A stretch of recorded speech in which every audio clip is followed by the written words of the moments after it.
apa kabar? Ada sukacita? Amin. Tadi kita dengar lagunya sukacitamu penuh ya. Kita pasti ada sukacita. Apalagi kita kumpul di sini. Saya tadi dengar katanya nggak terlalu sering ya. Iya. Yang jawab. Saya pikir tiap bulan ada acara seperti itu. Yang reguler misa. Oh, Kalau misa. yang di luar misa sesekali. Oh oke. Ya, saya juga dengar sebetulnya bulan lalu kalau nggak salah ada teman saya juga kesini kan, Pak Yosef Teja ini Iya, sama bulan Bu Juni. Irin. Oh, bulan Juni ya. Iya. Ya, sebab saya lihat tadi kirim foto-fotonya di grup pewarta gitu. Iya. Oke, pertama-tama saya ucapkan terima kasih kalau saya sudah bisa diundang ke sini karena terus terang ini satu kebahagiaan buat saya kalau kita bisa sharing kebaikan Tuhan dalam hidup kita ya, kita bisa berbagi. Ya, hari ini kita mau ngomong mau bicara tentang why bad things happen to good people. Kenapa yang pahit Tuhan izinkan terjadi pada kita orang-orang di sini. Ya. Sebelum mulai mungkin ada yang belum kenal sama saya, izinkan saya memperkenalkan diri ya. Nama saya tadi dikatakan Purnomo Budi Harjo, istri saya Sylvia, dan ini ada Cheryl, anak saya dia sekolah di San Diego. Kami dikaruniai 3 orang putri, yang paling nomor 1 yang sulung sudah lulus S2 ada di Jakarta, udah pulang, dulu kerja di Amerika 5 tahunan, tapi akhirnya dia pulang. Yang kedua masih kuliah di University of Michigan, Ann Arbor. Nah, kami ke Amerika yang memang agak sering sih ya, mungkin setahun 2-3 kali gitu atau 4 kali ya, kadang-kadang mengunjungi anak-anak aja sih. Sebetulnya Juni kemarin juga kami kesini, tapi saya nggak ke San Diego, istri saya yang ke San Diego. Saya ketemu di Chicago waktu itu, terus kami pergi ke New York ya. Oke, kenapa kita mau bahas ini? Karena saya kemarin waktu Bu Susan nanya ke saya, Pur mau ngomong apa? Saya pikir apa ya, cuman kebetulan dalam 1-2 minggu sebelumnya baru ada tetangga saya baru ada musibah. Jadi saya pikir dan itu kelihatan dia sangat down, depresi. Yaitu saya pikir mungkin ada baiknya kita coba lihat why bad things happen to good people. Ya. Memang mungkin saya pernah cerita juga beberapa tahun yang lalu waktu saya mengunjungi wisuda anak saya di sini, tiba-tiba ada telepon bunyi dari Jakarta. Saya nggak angkat sebetulnya awalnya, karena orang ini saya mungkin boleh katakan tidak terlalu mengenal dia. Saya baru ketemu 1 kali, itu pun setahun yang lalu. Tapi karena terus telepon bunyi, akhirnya saya angkat juga. Dia minta saya ketemu hari itu juga, saat itu juga. Saya bilang saya nggak bisa, karena saya lagi di luar kota, di luar negeri gitu ya. Tapi dia maksa terus. Akhirnya saya pikir, kenapa? Saya tanya, ada apa Pak? Dia bilang anak saya meninggal. Wah, saya pikir ini masalah berat, dia mau konsultasi sebetulnya. Tapi akhirnya saya kenalin ke singkat cerita saya kenalin satu Romo.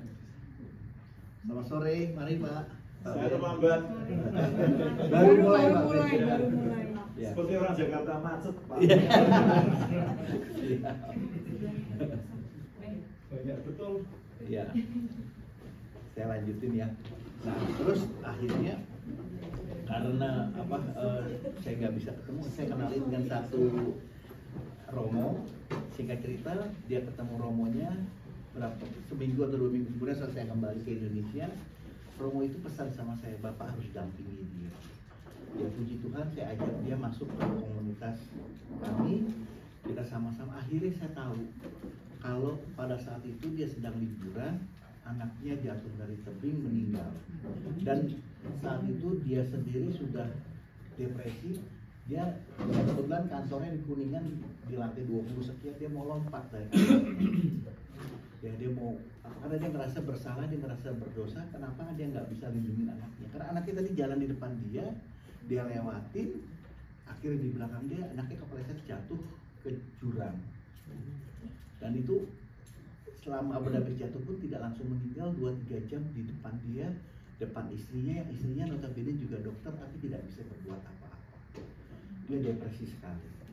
Ya. Jadi saya waktu itu sempat berpikir, kenapa ya ini orang baik kok bisa dapat musibah seperti ini, bencana seperti itu. Saya sempat tanya sama Tuhan, Tuhan, kok kau biarkan ini terjadi sama orang-orang baik gitu loh. Ya, tapi kadang-kadang saya pikir juga ya, sebetulnya apa benar kita orang baik gitu? Apa benar kita merasa kita ini benar sudah jadi orang baik? Saya pikir-pikir lagi, kok rasanya kita belum jadi orang. Kita berusaha untuk jadi orang baik, tapi untuk menjadi orang baik itu rasanya nggak mudah, nggak semudah apa yang kita katakan gitu ya. Mungkin kita coba lihat, Yesus sendiri pernah bilang di Lukas 18:19. Saya bacain aja. Ada seorang pemimpin bertanya kepada Yesus, katanya, Guru yang baik, apa yang harus aku perbuat untuk memperoleh hidup yang kekal? Jawab Yesus, mengapa kau katakan aku baik? Tak seorang pun yang baik selain daripada Allah saja. Ya, kalau dipikir, Yesus sendiri bilang tidak ada orang yang baik selain daripada Allah saja. Ya. Kembali ke tadi kasus teman saya sungguh bergetar gitu ya. Gimana caranya dari sukacita liburan sampai menjadi duka cita bencana kematian. Ini suatu yang berat. Buat buat orang tua pasti kejadian seperti ini kejadian yang luar biasa, yang tidak bisa dipikirkan dengan akal sehat gitu ya. Ya, jadi tapi Tuhan kok izinkan terjadi? Kenapa?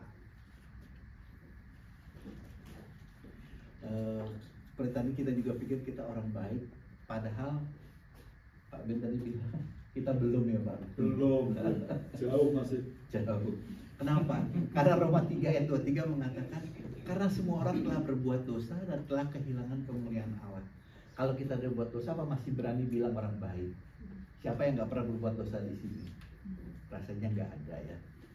Nah, juga Roma 6 ayat 23 mengatakan, sebab upah dosa adalah maut, tapi karunia Allah adalah hidup kekal dalam Kristus Yesus Tuhan kita.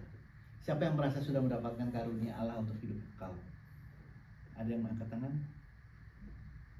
Sebetulnya kita sudah menerima karunia Allah hidup kekal ini pada saat kita pembaptisan, pada saat kita dapat krisma, kita sudah menerima karunia Allah ini.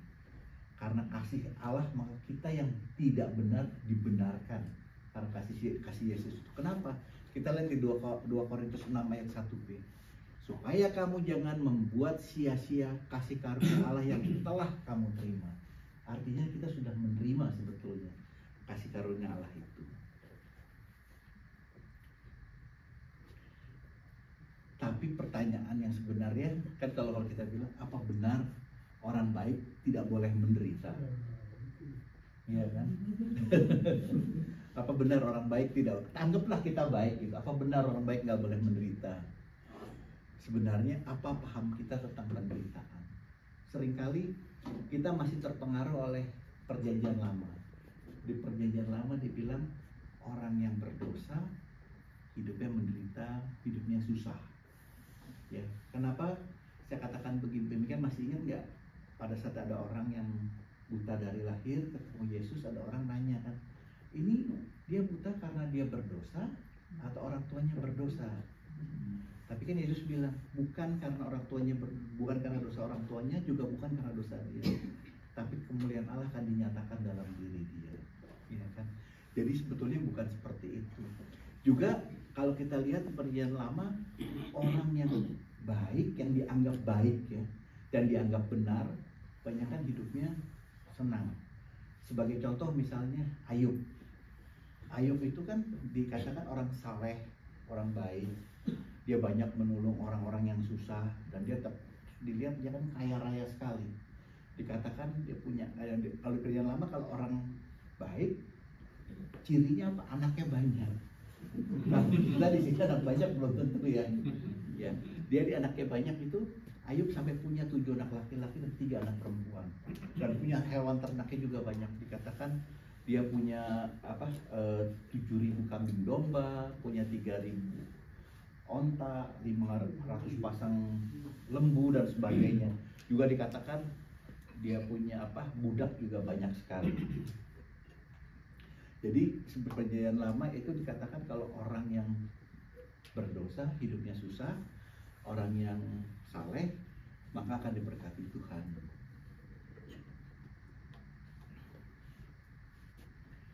Apa ada dari kita yang ingin menderita? Rasanya kok nggak ada dari kita yang ingin menderita kan? Nggak ada orang yang kepengen sakit, nggak ada orang yang kepengen hidupnya sengsara. Pernah kebayang nggak kalau kita nanya anak kecil, nah kamu nanti gede mau apa gitu? Oh aku mau hidup menderita. Kayaknya nggak mungkin kan seperti itu. Oh nanti aku kalau udah gede aku mau sakit-sakitan, hidupnya sengsara. Gitu. Rasanya nggak ada. Gitu. Tapi you like it or not, you have to deal with it. Gitu. Kadang dalam kehidupan ini kita pasti akan mengalami penderitaan. Ya. Juga belum lama ini yang saya katakan tadi waktu Susan telepon baru 1-2 minggu yang lalu saya punya kebiasaan jalan pagi sama istri saya. Kita ada komunitas kecil lah untuk jalan pagi. Terus ada satu teman tiba-tiba udah 2 hari ini nggak jalan, padahal saya tahu dia rajin sekali.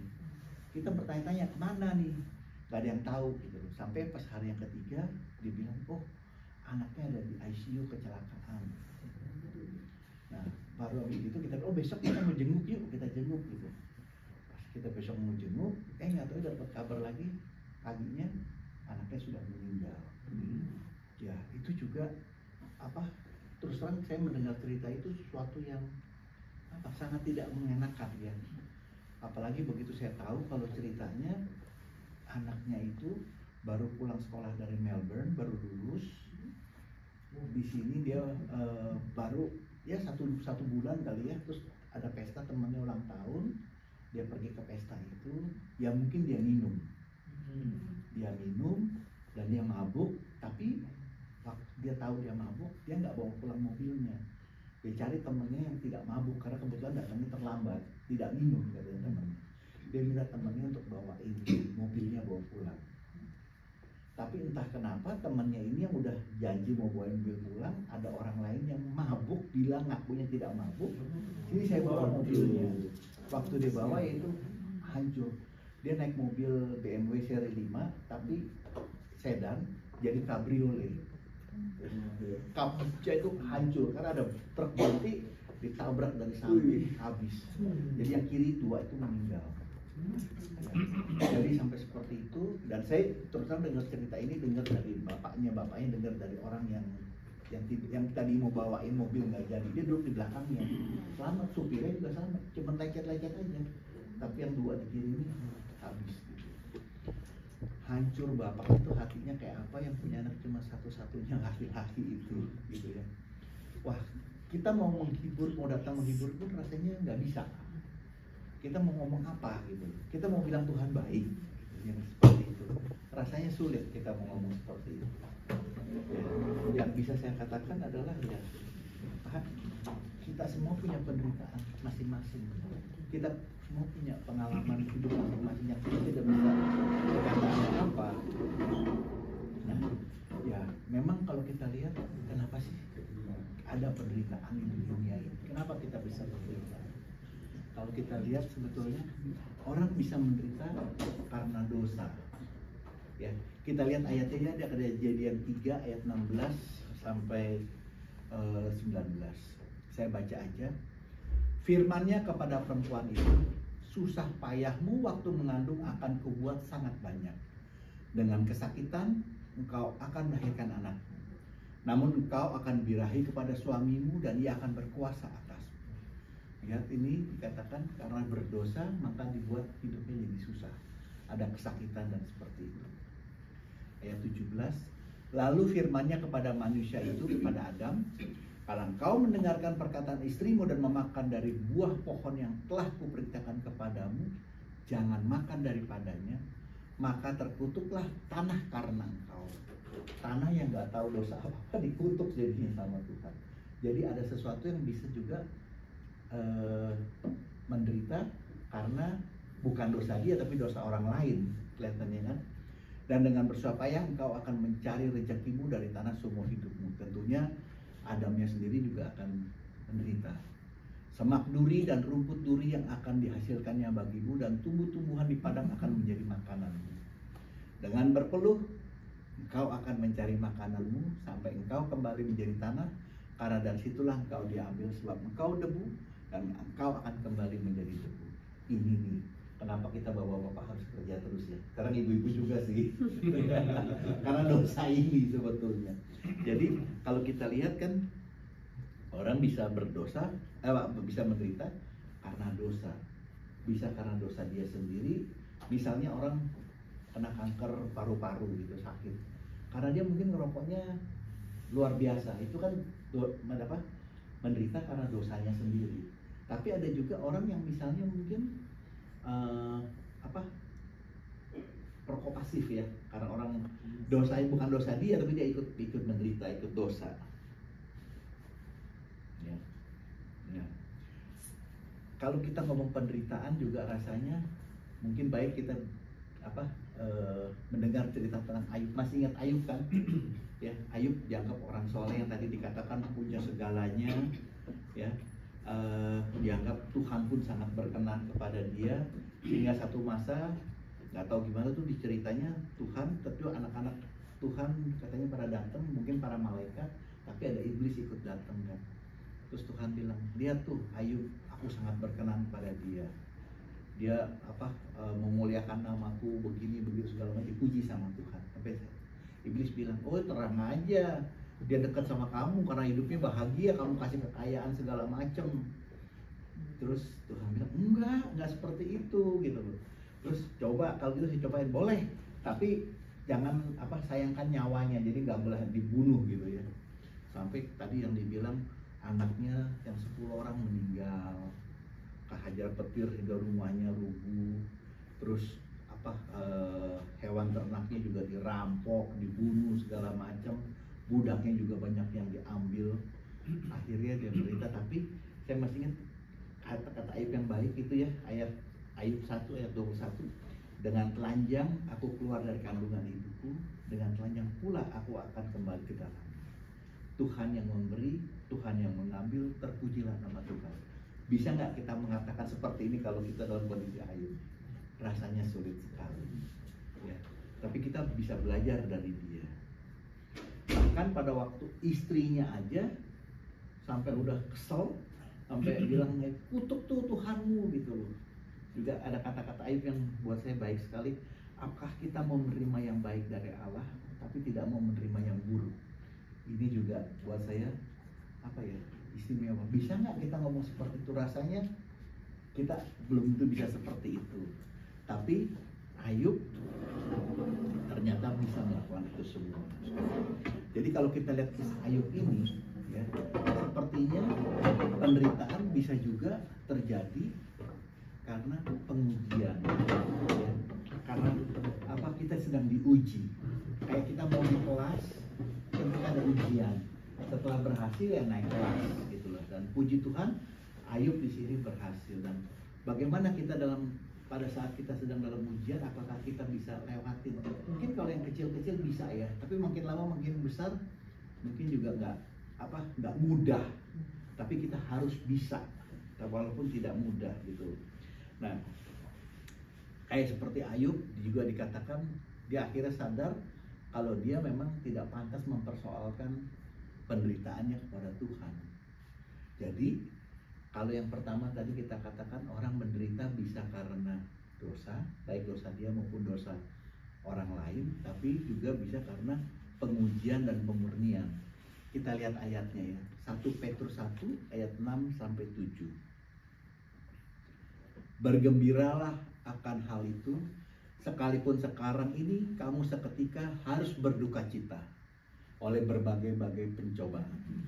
Maksud semuanya itu ialah untuk membuktikan kemurnian imanmu yang jauh lebih tinggi nilainya daripada emas yang fana, yang diuji kemurniannya dengan api, sehingga kamu memperoleh puji-pujian dan kemuliaan dan kehormatan pada hari Yesus Kristus menyatakan dirinya. Ya, jadi ada saatnya manusia pun bisa menderita karena sedang diuji, seperti emas dibakar dalam api sehingga bisa menjadi kemurnian, sehingga akhirnya pasti akan mendapatkan sukacita. Ya. Memang sebenarnya kalau kita pikir soal penderitaan, rasanya kok nggak ada yang bisa dikatakan dengan pasti. Kita hanya bisa menduga-duga. Wah, ini kenapa sih kita bisa menderita seperti ini? Kenapa si A bisa menderita seperti itu? Kenapa si ini bisa menderita seperti itu? Rasanya nggak ada sesuatu yang apa ya, 1+1=2 gitu loh. Nggak bisa seperti itu. Rasanya sulit untuk menjawab dengan tuntas. Tapi mungkin ada satu lagi yang kita bisa lihat. Yesus sendiri sudah menunjukkan kalau orang bisa juga menderita karena orang lain atau demi orang lain, untuk orang lain, seperti yang Yesus katakan. Kita lihat di Yesaya, Nabi Yesaya tuh mengatakan ada satu hamba Tuhan, dia bilang namanya hamba Tuhan, Ebenezer. Kalau dia itu memang akan menderita untuk orang lain, ya. Jadi orang juga bisa menderita untuk orang lain. Dari Yesaya 52 ayat 13 sampai 53 ayat 12. Kita coba baca ya. Sungguhnya hambaku akan berhasil. Ia akan ditinggikan, disanjung dan dimuliakan. Seperti banyak orang akan tertegun melihat dia begitu buruk rupanya. Bukan seperti manusia lagi. Dan tampaknya bukan seperti anak manusia lagi. Ia dihina dan dihindari orang, seorang yang penuh kesengsaraan dan biasa menderita kesakitan. Ia sangat dihina sehingga orang menutup mukanya terhadap dia, dan bagi kita dia pun tidak masuk hitungan. Tapi sesungguhnya penyakit kita lah yang ditanggungnya dan kesengsaraan kita yang dipikulnya. Padahal kita mengira dia kena tulah, dipukul dan ditindas Allah. Tapi dia tertikam oleh karena pemberontakan kita. Dia diremukkan oleh karena kejahatan kita. Ganjaran yang mendatangkan keselamatan bagi kita ditimpakan kepadanya, dan oleh bilur-bilurnya kita menjadi sembuh. Nah, dan ini sebetulnya nubuatan tentang Yesus sendiri, ya. Jadi kalau tadi kita lihat ada orang bisa menderita karena dosa, ujian, yang paling tinggi yang seperti ini, menderita untuk orang lain, demi orang lain. Seperti Yesus menderita karena kita, ya. Jadi penderitaan itu sebetulnya ada suatu misteri yang sulit kita ketahui secara pasti. Kenapa? Karena kita nggak tahu kapan penderitaan itu akan datang. Ada nggak yang tahu siapa yang akan menderita, kapan akan menderita? Gitu. Rasanya kan nggak ada, ya. Kadang kita nggak mau cari masalah pun, masalah yang cari kita. Itu kan sering terjadi seperti itu, ya. Untuk itu ya tentunya kita perlu mempersiapkan diri, mempersiapkan hati kita. Kalau sampai ada masalah datang, kita harus kuat melewatinya, karena kita nggak pernah tahu kapan kita akan mendapatkan masalah. Nah, kita juga perlu ingat sebetulnya kalau masalah ini, badai yang penderitaan ini tentunya pelan-pelan makin lama makin besar gitu ya, itu yang melatih kita menjadi kuat. Kayak misalnya nahkoda kapal yang hebat kan, yang kapalnya sering lewatin yang ombak yang bergelora, yang gelombangnya besar. Tapi kalau kapal yang nahkoda yang kapalnya jalannya cuma di sungai-sungai yang ombaknya nggak terlalu besar, biasanya nggak terlalu jago kan. Jadi kira-kira seperti itu. Nah, rasanya sangat manusiawi kalau saat kita sedang mendapatkan masalah, kita pun akan perasaan kita akan bergejolak gitu ya. Kita akan sedih, marah, kecewa, lari dari kenyataan. Nah, kenapa saya kata gini, kayak teman saya ini yang saya ketemuin sampai sekarang belum mau ketemu, belum mau diketemuin. Mungkin dia sedang mengurung diri ya. Ya memang seperti saya katakan, kita mungkin sulit untuk bisa menghibur dia saat-saat ini. Mungkin waktu yang akan menyembuhkan. Karena bagaimana caranya kalau anak satu-satunya laki-laki ini hilang, terus tiba-tiba saya bilang, Tuhan baik loh. Rasanya sulit untuk ngomong begitu kan. Ya itu kita bisa ngomong gitu gampang, tapi kalau yang mengalami rasanya nggak seperti itu. Tapi ada juga orang yang bisa menerima dan kemudian mencari Tuhan. Nah, sekarang kalau kita udah tahu ada 3 macam penyebab dari dosa tadi, apakah kita masih mau untuk bereaksi mengurung diri atau menghancurkan diri kita sendiri, tenggelam dalam kesedihan, atau kita mau mencari Tuhan, kita mau balik mencari Tuhan, menyerahkan kepada Tuhan semua masalahnya, kita mengandalkan Tuhan gitu. Nah, untuk itu yang jadi masalah, kita perlu tahu siapa Allah bagi kita. Apakah kita mau mengandalkan Tuhan, apakah kita akan lari kepada Tuhan saat kita sedang ada masalah, atau kita malah marah sama Tuhan. Tuhan, Engkau nggak adil, Engkau nggak fair. Saya kan udah berbuat begini, saya udah berbuat begitu, kok kau tetap ambil misalnya anaknya atau ambil hartanya, aku sampai ketipu, sampai apa segala macam. Tuhan kemana? Kau nggak tulungin gitu. Emang Tuhan jadi babysitter kita kan mungkin nggak juga ya. Jadi kita kalau udah mengenal Tuhan, tentunya kita akan berusaha mengandalkan Tuhan. Sulit bagi kita untuk mengandalkan diri kita sendiri. Pernah dengar kalau Jack Ma punya sakit kanker kan ya, dan anak putranya yang satu juga meninggal karena kanker, kalau nggak salah kanker otak. Bayangkan orang sekaya Jack Ma, sepowerful Jack Ma gitu ya, karena punya kekayaan, dia bisa bayar dokter mana aja, dokter siapa aja, perawatan seperti apapun dia bisa beli kalau memang bisa seperti itu. Tapi toh anaknya meninggal karena kanker dan tidak bisa berbuat apa-apa. Apakah kita masih berani mengandalkan diri kita sendiri atau kita mau berani mengandalkan Tuhan? Apakah kita mau lari pada Tuhan pada saat kita sedang ada masalah? Nah, tapi pertanyaannya, apakah kita sudah mengenal Tuhan? Tuhan seperti apa yang kita kenal? Apakah kita sudah benar-benar mengenal Tuhan? Apakah kita sudah punya quiet time yang baik? Apakah kita suka baca kitab suci? Karena kita sulit untuk mengenal Tuhan kalau kita nggak baca kitab suci. Kita sulit bisa punya relasi yang baik dengan Tuhan kalau kita tidak berdoa. Apakah kita punya relasi yang baik ini dengan Tuhan? Dan kalau kita sudah punya relasi yang baik dengan Tuhan, tentunya kita juga akan sedikit banyak tahu rencana Tuhan untuk hidup kita. Meskipun tersamar, meskipun tidak secara utuh kita tahu, tapi seringkali itu ada di Tuhan akan berikan. Misalnya gini, satu saat di hati kita merasa, oh kita mau melakukan sesuatu, tiba-tiba ada konfirmasi dari teman atau segala macam akan bilang, coba lakukan ini. Itu sebetulnya salah satu rencana Tuhan yang dibuka buat kita ya. Jadi pernah nggak seperti itu? Ada kuasa Roh Kudus seperti itu gitu ya.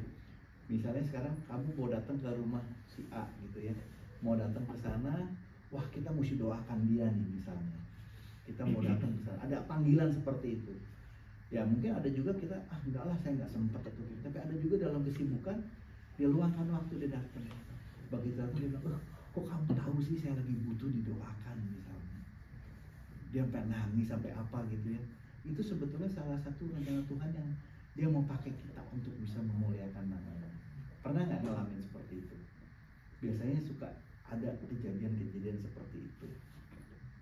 Nah, untuk itu kita juga perlu tahu rencana Tuhan. Kita jangan sampai kita malah lari dari Tuhan karena kita menyalahkan Tuhan. Tuhan tuh jahat loh. Anak misalnya kayak kasus ini, anaknya diambil segala macam, atau ya dia mengalami penderitaan, dia sakit yang luar biasa, yang sulit disembuhkan, dia malah seperti itu. Apa iya Tuhan kita jahat? Apa iya Tuhan merencanakan itu buat kita? Rasanya enggak kan.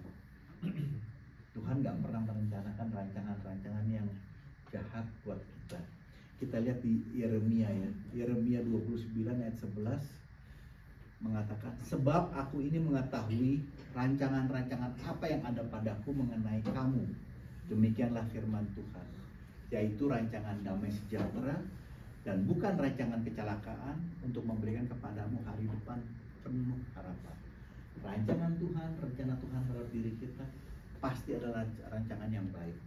rancangan damai sejahtera yang akan memberikan damai hari depan yang penuh harapan bagi kita. Nah, setelah kita tahu ini, tentunya kita boleh bertanya apakah kita mau percaya sama Tuhan, kita mau berserah, atau kita mau berontak. Apa kita masih mau menyalahkan Tuhan, kita bangkit menghadapi Tuhan, kita marah, kita lari daripadanya, kesal, marah, sedih, dan juga kabur dari Tuhan, atau kita malah mendekatkan diri kita kepada Tuhan. Mungkin izinkan saya memberikan analogi kentang, telur, dan kopi. Pernah dengar nggak analogi ini? Kita pernah tahu yang namanya kentang, karakteristiknya itu keras kan ya, keras. Tapi pada saat mengalami penderitaan, mengalami kepanasan, direbus, kentang jadi apa? Lembek. Bahkan kalau overcook jadi bubur kan, hancur dia. Telur, sebetulnya telur ini kan lembut ya, dalamnya kan agak cair. Memang kenyal-kenyal tapi cair, hancur, dan dia biasanya kalau ditaruh di wadah manapun dia ngikutin arus lah seperti itu. Tapi begitu mengalami penderitaan, panas, dia jadi keras, kaku. Mungkin juga jadi keras kepala dan nggak bisa kompromi. Tapi ada juga kopi. Kopi pada saat di-brew, itu jadi harum. Kita bisa nikmati, kita minum enak kan. Nah, itu pilihan buat kita. Apakah kita mau jadi seperti kentang yang pada saat menderita kita hancur, kita sendiri yang menghancurkan diri kita, atau kita mau jadi telur yang jadi keras, kaku, nggak bisa kompromi, pokoknya udah nggak mau tahu segalanya, atau kita bisa menjadi kopi, kita bisa mewarnai lingkungan sekitar kita, kita jadi harum di antara teman-teman kita, dan juga kita bisa dinikmati oleh orang-orang. Itu mungkin baik untuk kita perhatikan. Nah, izinkan saya kita melakukan refleksi sebentar, 1 menit aja, 1-2 menit lah. Mau tutup mata boleh, mau melek juga nggak masalah. Saya mau cerita sedikit refleksi tentang ini. Anggap ada satu orang, katakan orang Katolik yang meninggal, ya. Setelah meninggal, dia menjalani satu lorong yang panjang. Dia jalan di situ sampai di ujungnya, dia menemu satu padang rumput yang luas, padang rumput yang hijau. Dan setelah melintasi padang rumput, dia tiba di pintu surga. Di pintu surga dia ketemu dengan Santo Petrus. Petrus mengatakan, "Anakku, siapa namamu?" Dia katakan, "Maria." Sebut aja Maria, ini bukan nama sebenarnya ya, jadi jangan tersinggung kalau ada yang namanya sama. Terus, "Oke, Maria, kamu masuk ke ruang 1003 misalnya." Begitu dia masuk, dia ketemu Yesus. Yesus bilang, "Hei Maria, saya sangat mengasihimu," katanya. "Apa kabar?" Jadi segala macam. Yesus memeluknya dan berbincang-bincang dengan Yesus. Luar biasa, Yesus memberikan kasih, dan Maria juga merasa sangat bahagia pada saat itu. Kemudian Yesus bilang, "Yuk kita lihat perjalanan hidup kamu dari lahir sampai kamu meninggal." Jadi seperti diputarkan video di mana pada waktu Maria ini lahir, keluarga semua penuh sukacita. Yesus berada di situ bersama-sama dengan dia, keluarga juga bergembira. Terus kemudian pada waktu dia dibaptis juga Yesus ada di situ. Kemudian komuni pertama, dan pada waktu dia mulai beranjak remaja, dia berjalan bersama Yesus. Yesus selalu menggandeng tangannya. Yesus bilang, "Lihat Maria, selama hidup aku mendampingimu. Aku mengasihi kamu. Aku tidak pernah meninggalkan kamu sebentar pun. Karena aku sangat mencintaimu." Kemudian terus berlanjut sampai menikah dan seterusnya. Sampai hingga satu saat Maria ingat, ini pada saat dia sedang mengalami kesulitan. Kesulitan yang bukan main, yang luar biasa, baik dalam bidang pekerjaannya, usahanya, keluarganya. Dia sedang mengalami satu masalah yang bukan main. Dan dia melihat, tadi dia jalan bersama Yesus, ada 2 pasang kaki. berjalan bersama Yesus, Yesus menggandeng dia. Tapi pada saat dia menderita, dia melihat hanya ada satu pasang kaki. Dia bilang, Yesus, kau bohong. Engkau bilang engkau mendampingi aku, engkau bilang engkau mencintai aku. Tapi itu buktinya, kita bisa lihat. Aku berjalan sendirian, itu jejak kakiku. Engkau pergi meninggalkan aku. Yesus bilang, Maria, kau lihat lagi dengan lebih teliti. Itu bukan kakimu, tapi jejak kakiku yang sedang menggendong kamu. Kamu sudah tidak kuat lagi untuk berjalan. Maka aku menggendongmu karena kamu harus melewati badai itu. Kamu tidak bisa diam di dalam badai karena kamu akan hancur. Jadi Yesus yang menggendong dia untuk bisa keluar dari badai itu. Nah, untuk itu rasanya kita semua tahu jawabannya. Kalau kita sedang menghadapi masalah, kita bagaimana? Kita harus berserah dan juga kita harus berdoa kepada Tuhan. Karena kita ingat pencobaan-pencobaan yang kamu alami ialah pencobaan-pencobaan biasa yang tidak melebihi kekuatan manusia. Sebab Allah setia dan karena itu Dia tidak akan membiarkan kamu dicobai melampaui kekuatanmu. Pada waktu dicobai, Ia akan memberikan kepadamu jalan keluar sehingga kamu dapat menanggungnya. Nah, jadi apapun penyebab penderitaan kita, apapun penderitaan kita, kita harus tetap punya pengharapan kepada Tuhan. Kita harus tetap percaya sama janji Tuhan. Karena tidak ada pencobaan yang lebih daripada kekuatan kita. Dan Tuhan juga akan memberikan jalan keluar, dikatakan. Asal apa? Kita mau terus berserah kepadanya dan mengajak Tuhan berjalan bersama kita. Kita mau mendengarkan Tuhan. Bagaimana kita bisa tahu Tuhan berikan jalan keluar kalau kita nggak mau dengar Dia? Bagaimana kita bisa tahu kalau Tuhan akan bantu kita kalau kita sendiri nggak mau dibantu? Ya, Matius 11 ayat 29 sampai 30 mengatakan, "Pikulah kuk yang kupasang dan belajarlah padaku, karena aku lemah lembut dan rendah hati, dan jiwamu akan mendapat ketenangan, sebab kuk yang kupasang itu enak dan bebanku pun ringan." Nah, untuk itu kita tahu juga penderitaan orang kudus ya, seperti Santo Petrus disalib terbalik dari Yesus kan. Maria juga pada waktu menerima kabar dari malaikat, dia berani mengatakan, "Terjadilah padaku sesuai perkataanmu." Maria hanya taat dan percaya. Kalau kita lihat di sini, Maria masih gadis, belum menikah, terus harus mengandung Yesus out of nowhere. Kalau dia tidak punya iman, dia bisa mengatakan ini konsekuensinya apa? Hukuman mati kan? Kalau di sana kan berzina, dianggap berzina pasti. Hukuman mati dirajam, tapi dia tetap berani mengatakan, "Terjadilah padaku sesuai perkataanmu." Maria hanya taat dan percaya. Bisa nggak kita seperti Maria?